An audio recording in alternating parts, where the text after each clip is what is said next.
So, disturbing things I found on the internet, volume 8, Lazy Masquerade. Here we go.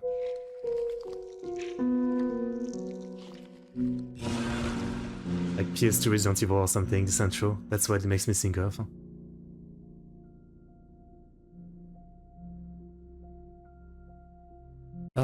Oh, Kyoto Lobato, I'm a big fan, yeah. I've already watched every video from them. Yeah, otherwise that would have been a great one to check out. But I've been watching them for like a year and a half, and I've watched every video, basically. So if you have any other channel, do tell me. Do tell me. The Ghost Marriage of Little Kitty. Xiao Mao, or Little Kitty in English, was a Chinese influencer and live streamer with a sizable following. For years, she had uploaded fashion and beauty-themed content to her 670,000 loyal fans on great channel. TikTok's sister app. Douyin. Young, attractive, and successful, Little Kitty appeared to be living the type of existence most folks can only dream of. And with every post, she only seemed to become more and more popular, with netizens drawn in by her natural charisma and charm. She was only 25 years old, but she was already a social media expert, said one of Little Kitty's closest friends. Is she dead? She was Maybe. kind and very funny in everything she did, both online and off. But like most influencers, Little Kitty only let her adoring public see the highlight reel of her life. I mean, the title of the story was like The Ghost Marriage, so maybe it's more that like she goes crazy and marries a ghost, or thinks she marries a ghost, something like that. In the offline world, Little Kitty was Luo Maochi, a young woman who struggled with depression. The bubbly and smiley Little Kitty that everyone knew and loved was little more than a persona that Maochi had created, a mask she wore to conceal her troubled reality. And that cheerful mask would occasionally slip too, with some fans noticing the worrying marks that lined her wrists in certain photos. Oh, she cuts herself. Even though Kitty had found some happiness through vlogging and streaming, she always seemed to fall back into the blues. That is, until 2019, when she began dating Zhao Ruolin, a basketball enthusiast with a small following on Douyin, whom she had fallen head over heels for. Okay. Ruolin had a fanbase, sure, but it was many times smaller than Kitty's. Though of course that never even crossed her mind. Kitty had finally found someone who could reignite the spark inside of her, and that was more than enough. During their relationship, Kitty mentored Ruolin and encouraged him to post more frequently to his Douyin page. She taught him how to create more engaging content, how to get more impressions, and how to better spread his name online. Fair enough. All the while, she continuously promoted his page, sang his praises, and collaborated with him on videos. Over time, Ruolin's online presence grew, until he reached a follower count of over 2 million people, eclipsing even Little Kitty's following. Okay. It was around the time that he reached that milestone, in March 2021, that Ruolin took to his social media pages and dropped some staggering bombshells. Oh boy. He revealed to his entire audience that his now ex-girlfriend, Little Kitty, was an unstable wreck. That throughout their relationship, she had manipulated him, threatening to leap from rooftops whenever she didn't get her way. Damn. That she would often big scars on her wrists using makeup for attention and sympathy. That she had cheated on him several times with rich men. I was gonna say, like earlier, I was surprised with the image of, her doing like a normal Instagram photo or something, but actually showing the mark if, she was trying to hide it. That was kind of surprising, because that was pretty obvious, right? She had met online. And, worst of all, that Little Kitty was pregnant, and he feared the child wasn't his. And rather than handle all of this privately, he decided to announce this to the world, telling all of his fans that he couldn't take it anymore, and that he wanted nothing more to do with Little Kitty. As you can imagine, Kitty's social media pages were flooded with negative comments, lambasting her and saying that she should leap from a rooftop and rid the world of her presence. But as we all know, there's more than one side to every story, and now feeling pressured to tell hers, Kitty took to her socials and made public what she had desperately wanted to keep private. According to Kitty, Ruolin had cheated on her numerous times once he started to gain a following, oftentimes directly messaging his fans and inviting them to hook up. Screenshots of some of those conversations have since become public, released by the very targets he tried to seduce. Kitty also showed off close-ups of her scars, which were obviously real, and provided medical records that prove she was receiving treatment for clinical depression. So I guess I was wrong, okay. She stated that she had never been unfaithful to Ruolin, that the child most certainly was his, and that she had even asked him to take a paternity test before the birth. I guess he's just using this bullshit to try to get away with it. Yeah, it's like, you know, obviously like fan base are rabid and they are fanatic. So by, you know, being the first one to tell your side of the story, to play the victim, you know, like you automatically have an advantage, right? Like a lot of people, and especially like someone's fan base when it's so big, are gonna believe the first one to give their side of the story, right? Because people will automatically think that the person responding is just trying to cover for themselves by denying this or that. It's often like that. So like a piece of shit like that, yeah, that's the move. You just be the first one to, you know, to make up all these stories, and I wouldn't say you win, but you already get quite the advantage. Ruolin had refused to do so. As a result, Kitty terminated the pregnancy. Damn. Ultimately, although her feelings for Ruolin had always been 100% authentic, she felt that he had simply used her to grow his online presence. Several of Little Kitty's real-world friends spoke out in her defense. None spoke up for Ruolin. Although we may never know for certain which side of this argument was being more truthful, it's worth noting that Kitty was the only one to provide evidence backing up her version of events. She also dealt with the situation with more grace, keeping her posts respectfully worded, and only revealing what was necessary to defend herself from Ruolin's accusations. This whole ordeal had a powerful impact on Kitty's state of mind. I really hope it doesn't go as I think it's going. It didn't help that Ruolin's fanbase continuously tuned into her live streams just to leave vulgar comments about her appearance and personality, calling her every name under the sun. A few months passed, and eventually, Kitty moved on and found herself in a relationship with another man named Lee. Okay. Unfortunately, this one was destined to end even more disastrously. Lee would use Kitty's bank account as his own personal piggy bank, and even scammed her into buying a house in his name. But that wasn't the worst of it. She's unlucky, huh? Though unconfirmed, Little Kitty's friends claimed that in October of 2021, she and Lee were spending some time alone together. At some point, Lee slipped something into Kitty's water, waited for her to fall asleep, and invited his friends over. Oh my god. The group then proceeded to rape her. Kitty's friends urged her to report the incident to the authorities, but she refused. Fucking hell, she's... Regardless, Lee disappeared of his own accord and cut all communication with Kitty. Shortly thereafter, on October 14th, 2021, Little Kitty began a live stream. Some say looking for support from her fans. Some say as an indirect way to grab the attention of either Ruolin or Lee. Whatever her motivation, those tuned in noticed that something was off with Kitty. She appeared completely burnt out and exhausted, and rather than being her upbeat, happy self, she instead addressed her audience in a quiet, sullen voice. This will likely be my last video. In my content, I appear happy, but that's all for show. As many of you know, I've been dealing with a lot of stuff recently, and to be honest, I can't take it anymore. As I often say, like, that's kind of like one of the other things with, like, you know, being a public face, be it, you know, like a massive celebrity, or, you know, even like small YouTube channel probably face the same thing of, like, you know, whether you're feeling good or not, if you're going, well, it depends on what kind of channel you have, right? Some people are like literally fine with being miserable on camera, but, you know, for a lot of channels, even if you're like not doing great, you're depressed, you're not feeling good, things aren't going great, you have a lot of worries. Once you make videos or stream, you try to, like, you know, just put on like a streaming face or a YouTube face, you know, try to entertain people, not really like, you know, like it depends on what your goal of the channel, but I think a lot of people have the same idea of like, yeah, I want people coming to my channel to like not have to worry about me and my own things, right? So usually, yeah, you try to hide stuff. And in a sense, you know, it's like, it's not that different from like normal life as well, right? If you go to school, you go to work, a lot of people will do the same thing. They just try to put on an happy, normal, you know, everything seems fine kind of face, but often it's not. But I guess with like, you know, being an internet or a celebrity, you know, personality, small or big, there's always, yeah, that you know, that kind of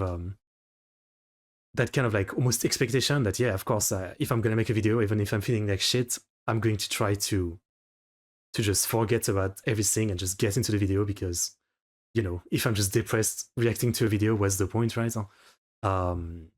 And some people might say, nah, you gotta be like honest with your audience. You know, if you're depressed, it's fine. But frankly, like, you know, a lot of people, it's something that they deal with all the time, right? Like, I can more than relate. Like, for me, like, it's something that comes and goes nonstop all the time. So if I was always being myself, like, you know, half of the streaming videos would be just fucking depressing to watch, and I don't think it's the kind of content I want to put out there, right? And most of the time, you know, I think I've gotten really used to like, it's, I would say not that unhealthy, yeah, just, you know, like force myself to get into whatever video or stream I'm doing, and usually it makes me forget about the bad stuff for that duration at the very least. So, you know, compared to I think a lot of like influencers like that, where it seems like, you know, they are literally like putting on the face like literal acting rather than really disassociate, you know, the bad time from like streaming and doing internet stuff as a good time, if that makes sense. So for me, I think I handled it kind of okay, because yeah, like, you know, I don't, like, usually I manage to feel not depressed anymore when I start doing the videos in the stream. Like most of the time, you know, once I get into those, I can forget about everything. So yeah, it just comes back afterward, right? But at least during that duration, it's kind of a way. But for the people, it's basically still there for those people, and yet they're also like putting on an act, so it's like double the mental toll on them. I think that's really the issue, right? But obviously, I'm talking about someone who's like insanely small, right? It would be a lot different with that massive audience, right, of hundreds of thousands or millions of people. The stream continued on, with Kitty half-heartedly interacting with the chat. That is, until she let out an exasperated sigh and muttered, "He's still not here yet." It was at that point that Kitty brought an object into frame. A clear plastic bottle filled with a dark brown liquid. Oh boy. She told her viewers it was filled with a pesticide, and that she was going to drink it. At this point, thousands of people were tuned into the stream, almost many. I might have heard this before. At least this last part of the story. Begged for her to reconsider and get some rest. It's always the negative voices that stand out. And this being the internet, hundreds of people were egging her on, telling her to chug down the liquid and get it over with quickly. "Just go ahead and do it," wrote one viewer. "Stop wasting everyone's time." Some of them may have thought they were being funny. Others perhaps thought that little Kitty was joking, and that they don't. They literally know what they are doing. I hate every time it's that kind of defense. Like, in one of the other Lazy Masquerade video, there was the same kind of story. Like, someone was saying they were going to end themselves on stream, and you know, people egging them on. Like, I don't believe. Don't fuck off. Like, I don't believe that. People who say stuff like that to someone, like, you know, was literally saying they're going to kill themselves. Like, prison. I don't care. Like, that's the least you deserve. Like, you can't tell me they were literally, that's what they wanted. That's what they wanted to see. Like, fuck off. I think you can tell people to go kill themselves. Like, people say that sometimes, but if, you know, it's to someone you just had a fight with or something, like, it's fucked up. But, you know, it's a different thing than literally encouraging someone who was literally about to do it on a stream. Like, come on. The bottle was full of cola. Royal Lens fans may have meant what they typed. Kitty read some of those negative comments aloud. They were nothing new. She'd received countless hurtful messages in recent months. But that evening, they didn't fuel her sadness. They fueled her resolve. Appearing the happiest she had all stream, little Kitty raised her bottle, almost as if toasting her viewers, and thanked them all for watching, before calmly drinking down the liquid in one go. She held up the near-empty bottle, showed off the last few drips inside, and proclaimed, "Wow, that tasted awful." Shortly thereafter, Kitty's calm demeanor melted away. "Haha, you really did it," wrote one viewer. "Good for you," wrote another. Still on stream, Kitty began drinking glass after glass of water before clutching at her throat and gasping heavily. The live stream then abruptly ended. Why do people, like, I guess it's like, people often do stuff like this, like, there's much easier way to end it, you know what I mean? Like, I don't know why people go to, you know, kind of fucked up way to end it. I don't know, maybe it's as a statement in some way. Like, pesticide, like, you know, everybody treats me like shit, like I'm a nuisance of like a like a pest. So I'm gonna kill myself with pesticide. I guess that's the point, but man. Many assumed that the stream had just been a stunt. But the following day, they found out that little Kitty wasn't bluffing. Media publications announced that she had passed away after ingesting diluted pesticide. After ending the stream the night prior, Kitty had immediately called 120, China's medical emergency number. She still tried to survive. She explained her situation, and an ambulance quickly arrived at her home in Shandong. But it was too late. Her insides had already been damaged beyond repair, and she passed while receiving treatment at a local hospital. That's even more fucked up, that she had changed her mind, but it was too late. I guess that's, I watched a video once where a lot of people say, with jumping attempt, that, the second they started falling is the second they changed their mind. A lot of people are like that, yeah. Like that overpowering human will to live will come once you're actually basically about to die. She was then transported to a funeral home in Jining City. Her family arrived, and she was cremated.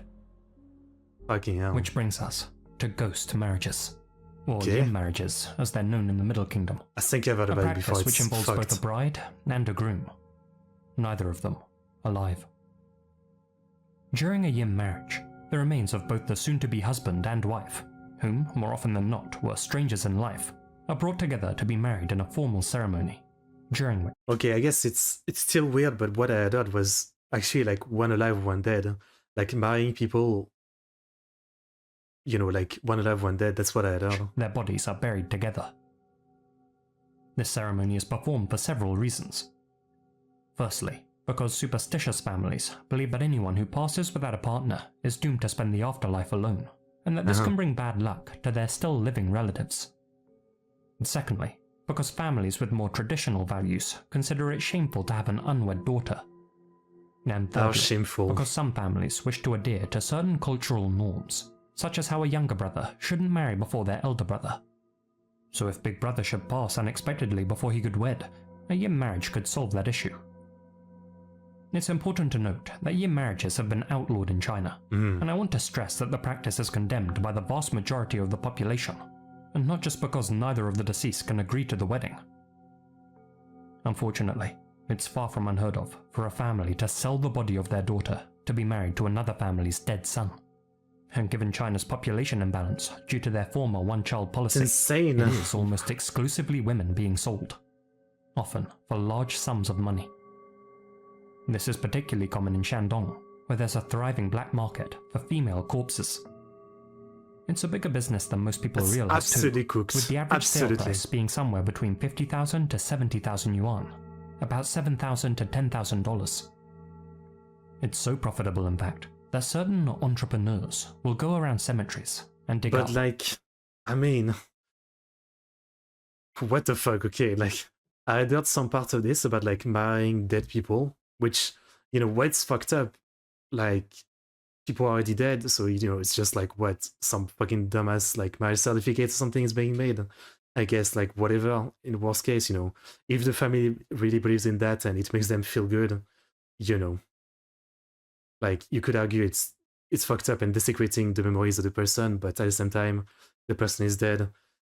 So whatever, but, like, to the point of selling the dead body and giving it to someone else, like, okay, at that point, that's just mental illness. And whoever would buy that, like, I don't even get it. I know some people are, like, into bodies, but, like, I always assumed that was, like, such a small, small, like, specific thing, like, that they wouldn't be, market like that it would be called even a market, right? You think it's just a few random people here and there with that kind of, fucked up interest. But he's talking about it like a market. Product to sell. As a result, some wealthy families choose to bury their loved ones in concrete coffins fitted with CCTV cameras. That way, they can make sure that their daughter is still resting in peace. That's insane. There have been documented cases of gangs murdering women specifically to sell them as ghost brides. After all, the fresher the bride, the higher the price tag. And but like, what even is the point? You know, again, I'm assuming some of those cases aren't related to necrophilia, right? There's like a logic to it, but what even is the point? Like, do you only get the body and the fact that you were married to someone that's already dead or something? You don't get their wealth or something. Like the original family will keep that. So what even is the point for like whoever is still alive? Well, the guy alive getting one like so he can say, you know, like, is it too light to say, you know, I lost my wife, even though that's not true. He never had a wife. He married a dead body. Like, is it just to claim a statue of, yeah, I lost someone, feel bad for me? I don't get the it. minds of the most depraved businessmen, it's smarter to just create their own inventory. There are even names for the 3 tiers of brides that can be purchased from such salespeople. The top tier are called fresh ones. Oh my god. Negotiations for a fresh one can begin mere minutes after the bride has passed, or in some cases, while she's still alive, fighting for her life. Then there are wet bodies, those between a few weeks and a few months old. Oh my god. The lowest quality brides are known as dried meat. Unfortunately, when it comes to yin marriages, even human ashes aren't off limits. And being young, beautiful, and unmarried at the time of her end, this is where it's going. Little Kitties could be sold for a hefty sum, especially considering her fresh status. Her parents would never agree to such a sale though. Okay. They were modern, well-educated people, not the type of superstitious folk who would subscribe to such a practice. And so, while her loved ones waited outside the crematorium, 3 staff members at her funeral home, surnamed Xiao, Shang, and Lei, secretly filled an urn with powder and stole Little Kitty's real ashes. Safe to say, this wasn't why well. though? I don't even know, like, well, I guess, like, just, why not even fake it, you know? I don't even know what to say. This is the most cooked thing I've heard in a while. This is insane. First rodeo. They soon found a buyer for Kitty's remains, but the $11,000 deal fell through when their prospective client backed out at the last minute. Following this, they contacted a second potential customer, who not only backed out, but ended up reporting the trio to the authorities. Actually, you know, as fucked up as it is, I was just thinking that, yeah, like, if, you know, dead celebrities' ash were being sold, you know, there would be a lot of fans interested, because that's how fucked up people are. I would totally believe it. So, yeah. Maybe they stop believing in the wife humanity. Of one of the men reportedly said to an officer, "What's the problem? It's not a big deal." Thankfully, Little Kitty's ashes have since been returned to her family in Hunan. The story of Little Kitty has since sparked a wave of debate across the Chinese-speaking internet, with many discussing whether those who egged her on to drink the pesticide should face legal repercussions. Absolutely. Kitty's parents tried to take action against one user in particular, who left an inordinate amount of cruel messages. But frankly, I think, again, is there any case like that? Because, you know, there's case when someone will face repercussion where, yeah, like, it's one person who's been, like, you know, was like such a long story, but, you know, like on so many other stories of people encouraging someone to kill themselves on live stream, I think there's really too many people, and so, like, sometimes it would be literally thousands of viewers, if not hundreds. So I think, like, prosecution or the law probably have no interest in trying to go after so many people. I mean, you know, in a perfect world, like, I mean, you can say it's free speech, and obviously China doesn't have free speech in that way, but even then, like, I'm talking about, like, in the world, in different countries, the same idea. Like, you could say it's free speech, but fuck, I don't know. You made someone kill themselves. And obviously it's not just one person saying kill yourself that made her kill herself, it's the accumulation of the bad relationship, and then all the people hating her. But I don't know. Like, it's you know, I don't know. It's hard to, like, look at this case and be like, yeah, no one faced any repercussion. I mean, the shitty boyfriend will live their life. They will have a good time. And then all those, you know, shitty people, like, there might be a few of them who will be like, what the fuck have I done? I was part of making her kill herself, but most of them won't care. They'll keep being piece of shit. They'll keep telling themselves, like, you know, it's not my fault or something. So yeah, of course you would wish they would have a repercussion, but of course they won't. Like, again, usually it's only like a single person targeted campaign that will have repercussion. If it's like a group of people, yeah, usually they get away with it. And that's usually also why they feel like they can do this. If it's a group of people saying this kind of shit, it's easier to join in, right? Yeah. Fucked. Rest in peace. User with the screen name, You're the Most Precious. His basketball profile picture suggests that he was a fan of Ruolin's. However, other than Douyin deleting his account, their case against the user didn't go anywhere. Yeah. As for the 3 men who tried to sell Kitty's remains, I can't find any information about their sentencing online. It's probably going to be light anyway. I hope they paid for their actions. I hope we can all learn to be a bit more kind to each other in both the offline world and the online. And I hope little Kitty can finally rest in peace. She deserves that much at least. What a messed up story. I think I had heard like, you know, I had heard in like the story in passing of like some Chinese influencer drinking pesticide or something and dying. I think I had heard that part, but I don't think I knew the rest of the context. It's fucked up. Like, she was already someone struggling. She managed to make something of herself with like her online presence. And then the 2 fucking boyfriends that she finds are like absolute piece of shit. Yeah. And then she kills herself. Just peak tragic and fucking like, it's hard to keep facing humanity with stories like this, right? Like, yeah, this is the kind of video that just makes you lose faith in humanity. That's the best I can say. I hate it. Half-Life 2's Dark Secret. Images that may disturb some viewers. If you'd like to skip to the next entry, you can do so using the timestamps on the progress bar. I've played the game. Released in 2004 to both critical and commercial success, 20 years ago. Half-Life 2 is still considered one of the most influential and groundbreaking games of all time. Developed and published by the legendary Valve Corporation, this second installment in the Half-Life series was originally intended to have a much darker, grittier, and overall more somber tone. Traces of that can still be found in the end product, especially in areas like Ravenholm. But perhaps one of the creepiest things you can encounter in the game is this. Corpse. Oh.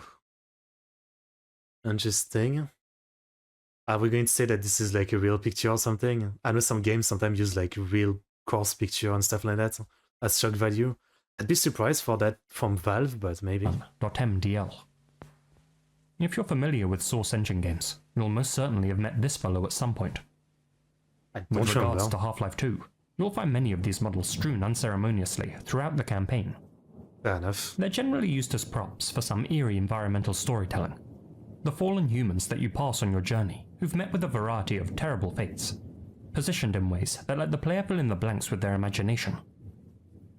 But far more disturbing than any NPC's hypothetical backstory is the disturbing reality of this model itself. It's a real picture. That's fucked. Despite Half-Life 2 having cutting-edge graphics for the time it was released, something about this model's face always seemed to be a bit too realistic. And while browsing through the r/creepygaming subreddit, I came across this SpongeBob meme, which hinted that the texture may have an extremely dark origin, one that most people didn't know about. And after doing a little digging, I found out that was true.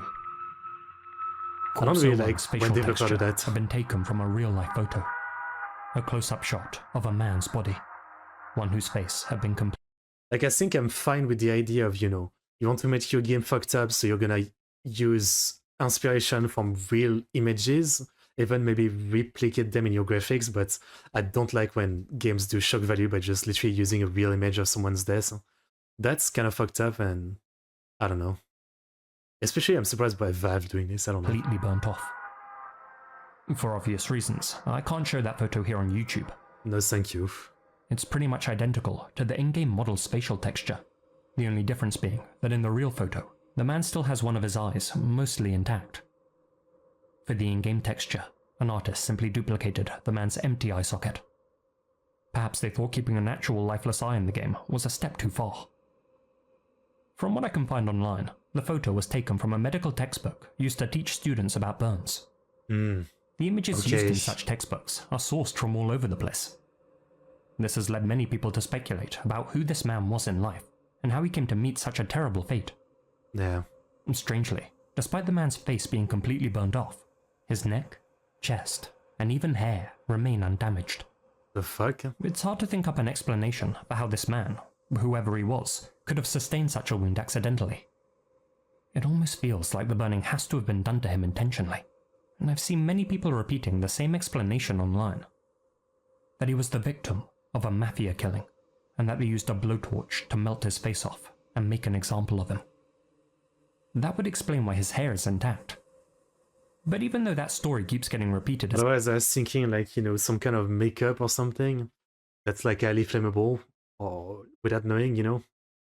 And, yeah, it only burns specifically. I don't know. If it were fact, there's absolutely no evidence that this man met with foul play, other than the strange condition of his body. Personally, I think there's a more innocent explanation. If innocent is the right word to use.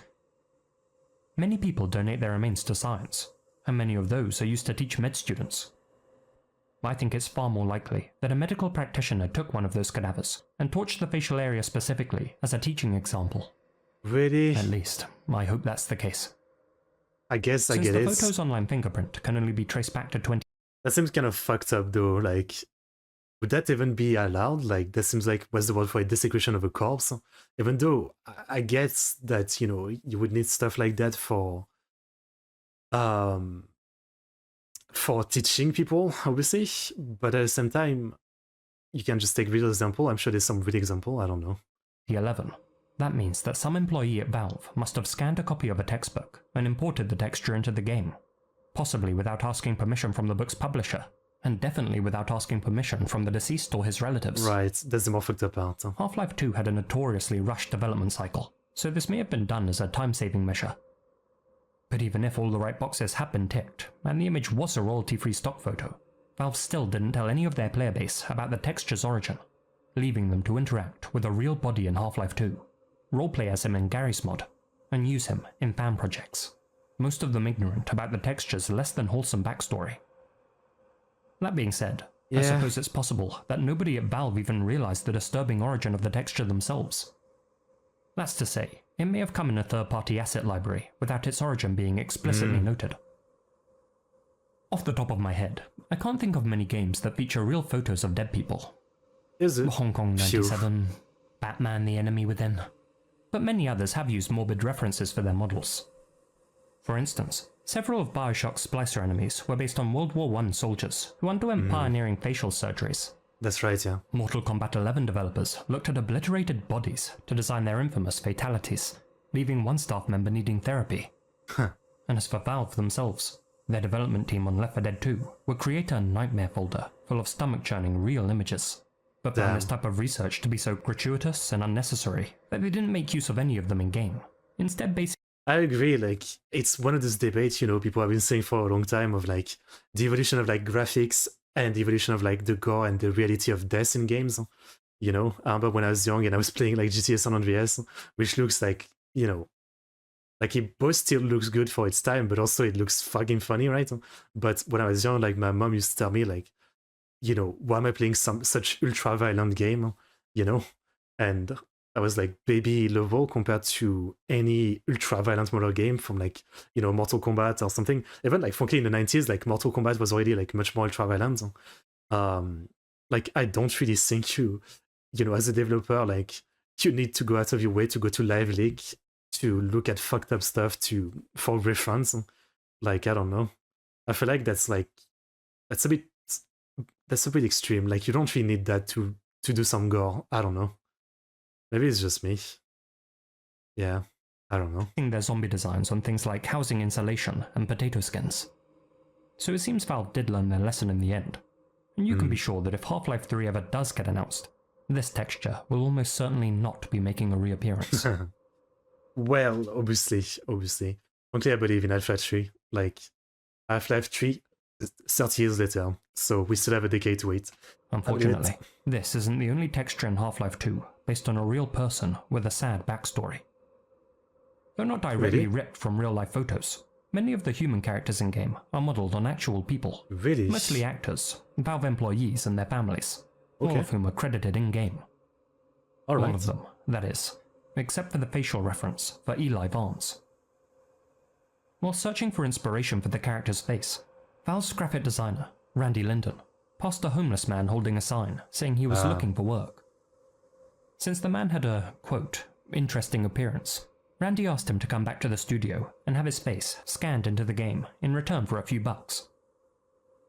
The developers never even took note of the man's name, and he was never credited in any of the games he appeared in.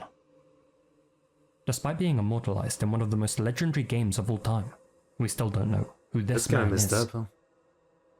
It makes you wonder whether he's even aware of how well known his face has become. Yeah. Whoever he is, I hope he's still out there somewhere, and doing okay. Yeah. That really shows, I mean, I don't think this would happen these days, but that really shows, yeah, it's still early 2000, kind of all over the place, stuff like video game development might be.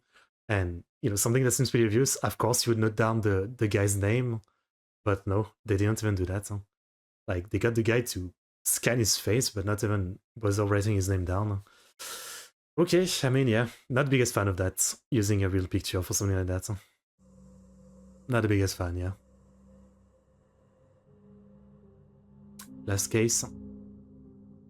The Air Confession, oh boy. Confessions. A subreddit where people use throwaway accounts to share their deepest and darkest secrets. Though more often than not, the posts either revolve around personal dramas or cheating spouses. But every so often, you'll stumble upon a truly dark revelation. Like this post, made by... I'm always like mixed when video like this use Reddit posts because, you know, except if it's like confirmed stuff, like I check out Reddit every day and popular, you know, so there's a ton of news and stuff I don't care about. And it is the same with like most of the, you know, the ITA and that kind of like, you know, subreddits where it's like someone telling a story. Like most of the time, you know, it just seems like someone trying to practice their writing.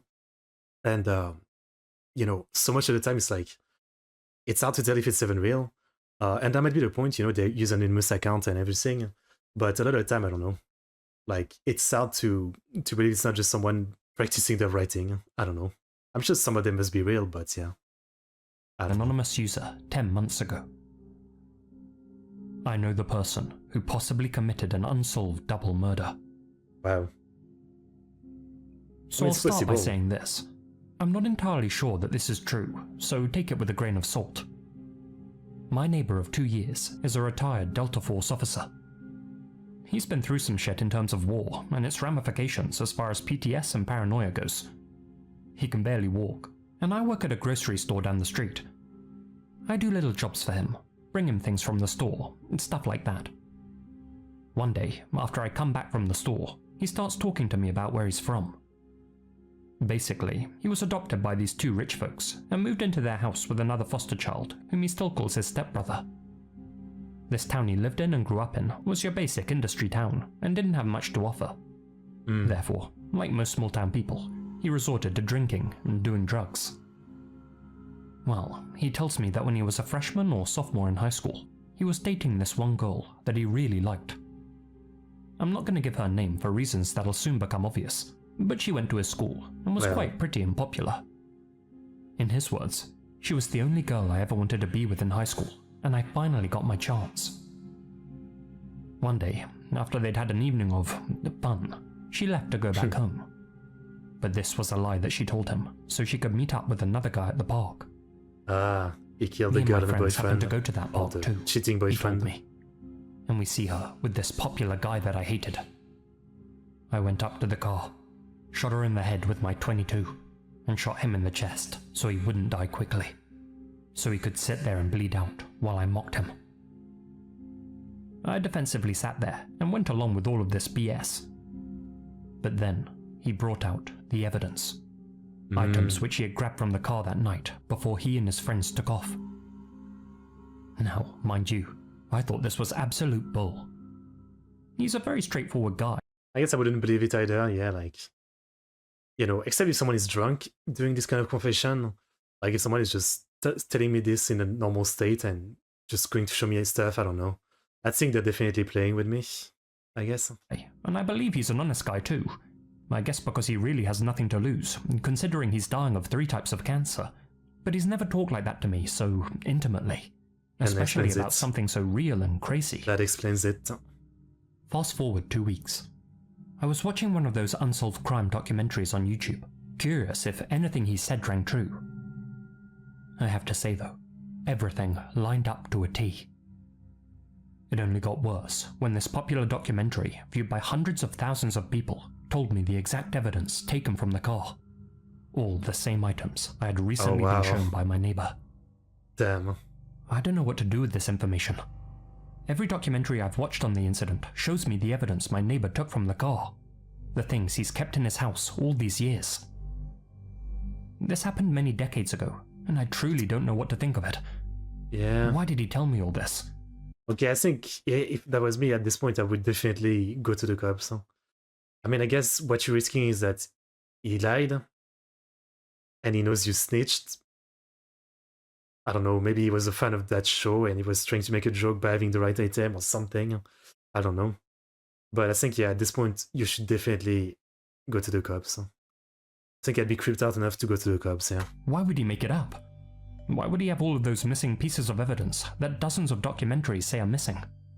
My only thought at this point is for some reason he's obsessed with this case and constructed all of the evidence to make it look real.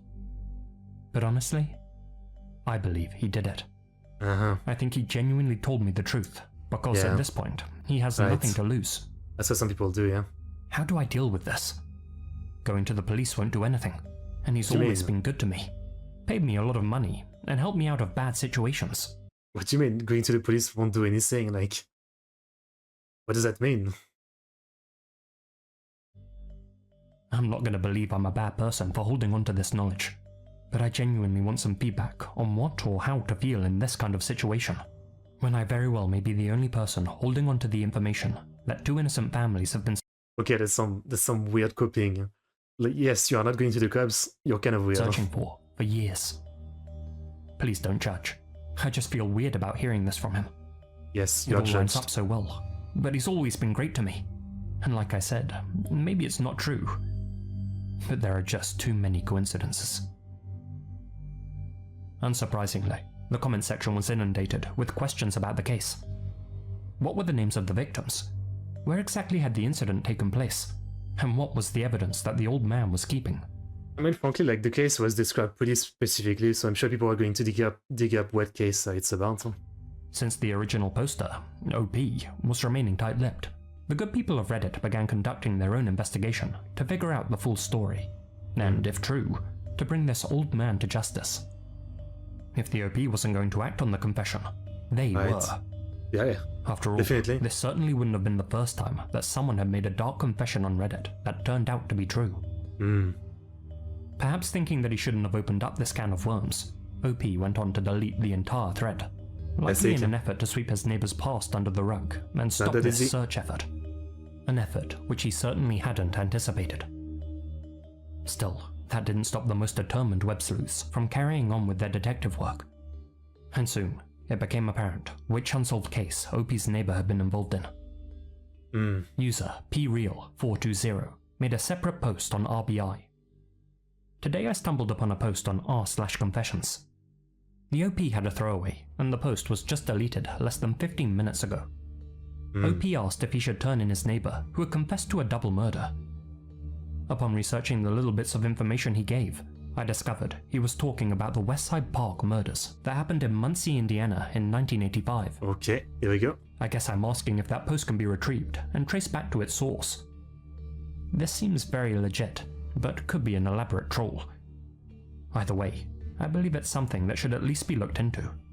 Honestly, like, you know, I was just talking about before, like, how I tend to just not even try to read and dismiss any of this kind of, like, subreddit about someone, you know, trying to write a lengthy post about a life story or something, because they always seem kind of fake. But this one, the way he was kind of wording things about, you know, don't judge me, and I don't know if I should feel guilty or not, felt a little bit real, yeah, I guess. The Westside Park slayings. Damn. In September of 1985, Kimberly Dowell and Ethan Dixon were both slain in Muncie, Indiana, in the exact same fashion described by OP in his post. They were both found lifeless inside Ethan's Volkswagen Rabbit hatchback, with the engine still running. Several items had reportedly been taken from the scene. Witnesses reported seeing 3 individuals leaving the park at around the time of the incident, and this sketch of a possible suspect was released to the public. Despite a thorough investigation though, the case unfortunately went cold. Other Reddit users began to comment under P-Real's post, stating that they had contacted law enforcement in Muncie and brought the confession to their attention. P-Real himself even contacted the FBI. Unfortunately, they still haven't heard back from them. Damn. As such, the authenticity of OOP's post remains uncertain. Given the vagueness of the original post, it is completely possible that this was all just a tasteless hoax. Maybe. But it's also completely possible that said vagueness was strategic, and that this was a genuine confession. After all, the real perp has to have been someone's neighbor. Why not OP's? Yeah. Until we hear back from law enforcement, or some new developments arise, all we can do is wait for an update online, and speculate. I do wonder if there's any updates, yeah? I do wonder. Any update in the comments, maybe? No, I don't think so. Yeah, okay. Frankly, you know, it's something that I've thought about before. As someone who really, you know, I don't drink and I really, you know, have a bad history of dealing with drunks and, you know, from parents to other people. Like, I've always been afraid of something like that with drunks. I've already had drunks, you know, well, this case wasn't really drunks, but, you know, it's kind of similar. Like, I've always been afraid of them saying something like that. Because with drunks that I've dealt with, they've already said some pretty fucked up things. Nothing quite, you know, low involving level. But I've always been afraid of, like, when dealing with a drunk, that they're gonna drop something like that. And then I'm gonna think, like, what to do? Like, do I go to the cops, or is it just, it's fake, they were just drunk and saying some bullshit? I've thought about that scenario before, especially again because they've sometimes dropped some stuff, or some way they feel, or some way they think, or some things they've done that weren't really great, though obviously again, like, not killing someone level. So yeah, I guess I can't imagine, like, someone dropping that on you. Like, would you believe them?